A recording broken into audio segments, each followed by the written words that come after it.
What is up, everybody? I'm George Mossey. I'm here with my co-host, Marshana, Dahlia, Spavento. Welcome back, by the way.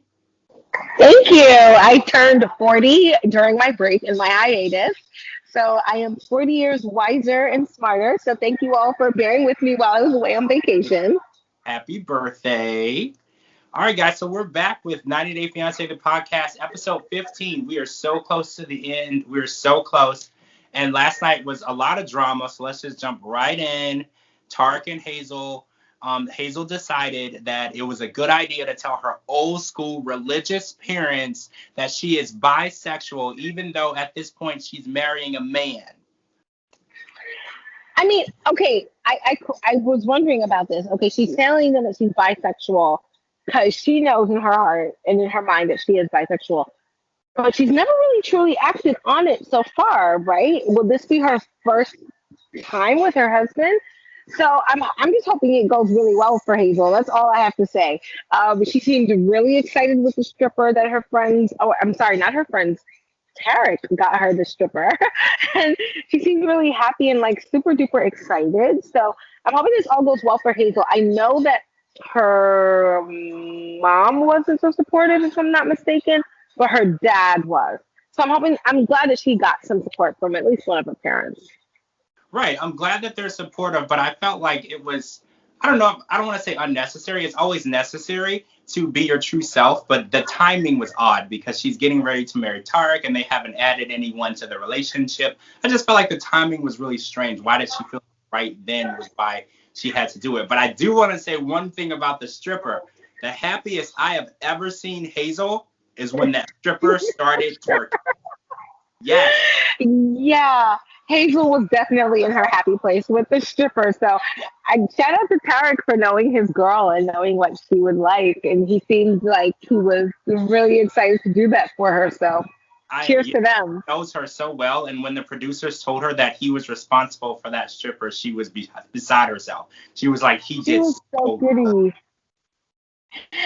And I will say this, it's like I'm gonna stand by. I think Hazel needs the girlfriend, not Tarek and Hazel needs a girlfriend. I think Tarek and Hazel having a girlfriend is not gonna go well. But maybe if Hazel on her own could have a girlfriend, if he would be okay with that, I think that would be better for them. I agree. I agree. I think that it's not going to be a situation where they're a throuple. I think she needs that support, and she's alone over here. And I think it's not just a girlfriend. It's not a sexual thing for her completely. It is having a sister, somebody there with her that she can talk to. That's a woman. She doesn't have that. All right, so Exactly. I let's talk agree. about Andrew and Amira. So last night we find out after 14 days of her being in Serbia quarantining for Andrew, he starts texting her and telling her that things aren't working out because she doesn't want to have kids and get pregnant the second she gets there. And he basically texts her a ticket back home and says, do whatever the hell you want. Here's what I don't like. Andrew really sat there and played himself as the victim, saying, "Oh my God, like Amira didn't get on the flight," and really making it seem like Amira was the one who let him down, and that's so unfair. He did not mention at all the nasty things that he had texted her, the ticket home that he had texted her. I think he also said something to the effect of she shot herself in the foot. I mean, like he texted her some really nasty things, so I don't know why after that he felt that she should still get on a plane, or maybe that was his tactic of like threatening her or backing her into getting on a plane. But either way, like the more we see of Andrew, it just really shows his lack of character. He's really manipulative and super controlling, almost to the point where this is abusive. Very abusive. The way that he treats her. And what really catches me crazy off guard is he wants to have children. The way that he treats Amira, he treats her like he hates her. He treats her like she's below him. He treats her like he can belittle her, call her names. And you want to bring another child, another human being into this type of toxic situation. And the way that he behaves with his mom, like you said, he said, oh, well, she decided not to get on the plane. He didn't tell his mom what actually happened. So he's living like two different lives. His mom thinks that he's this sweet, loving, honest, big teddy bear. And he's actually this horrible, mean, manipulative asshole. Absolutely. All right, so Yara and Jovi are in Vegas. So we see them getting there, and we saw last week in the car, Yara wouldn't even talk to him. And that's obviously not a good sign because when you're trying to get married, you have to at least be able to talk to each other.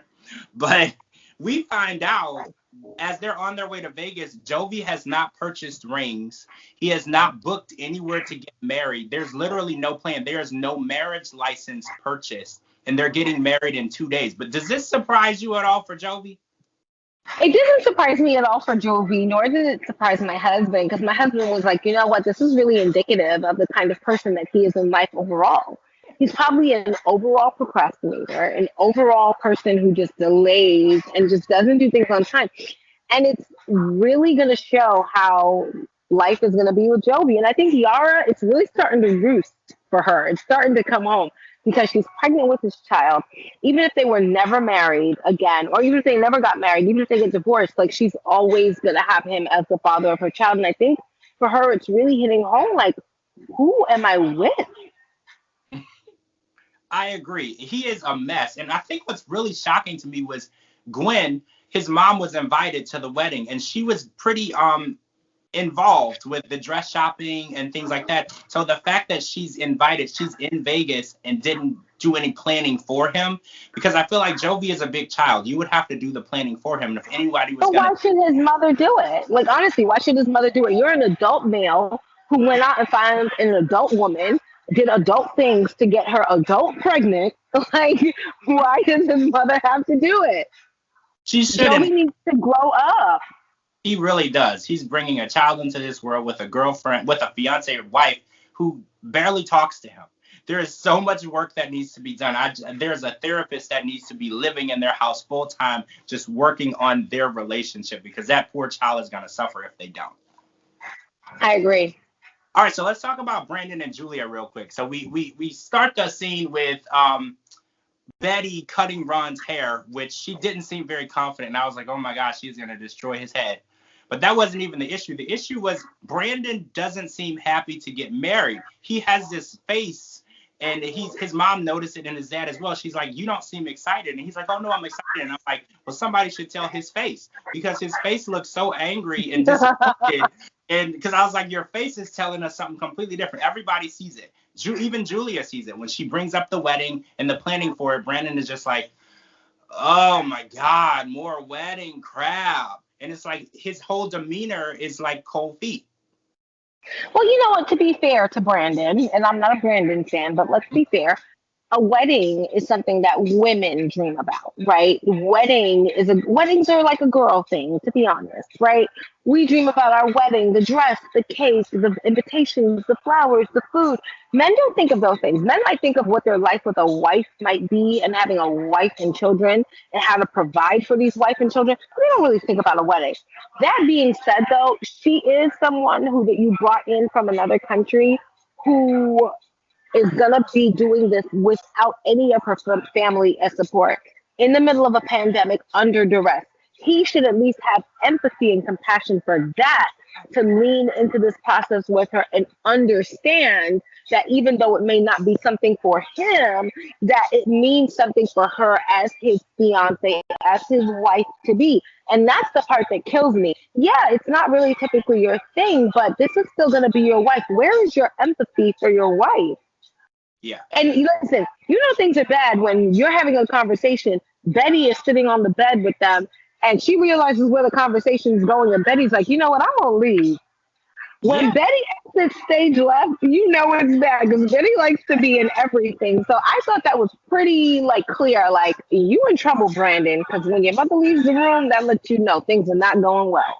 It's not. I really think that this planning of the wedding would have been a very good bonding experience for them, because they don't have a lot of experience together. And then Betty is making sure they don't have much experience alone. So I think the stress of planning a wedding would have really made their relationship stronger. And unfortunately, Brandon just isn't interested. And again, like you said, men aren't usually interested. But when your wife is here, like you said, completely alone, you have to at least empathize with her situation and pretend like happy life, happy wife. Pretend that you like something that she likes. This is what marriage is. Like, a lot of men don't like a lot of things that their wives like, but to make a good, happy family, you will go and suffer through it and smile and make her feel happy. That's exactly what Brandon needs to do. Spoken like a true husband. All right, guys, that's it for part one. We're going to come back for part two. Again, I'm George Mossey. This is my co-host, Marshana, Dahlia, Spavento. There's a lot more to cover. Last night's episode was so much drama. Thank you guys so much. I'll put our socials at the bottom, and we will be tweeting with you guys Sunday night, again, live. Thank you so much. Talk to you later.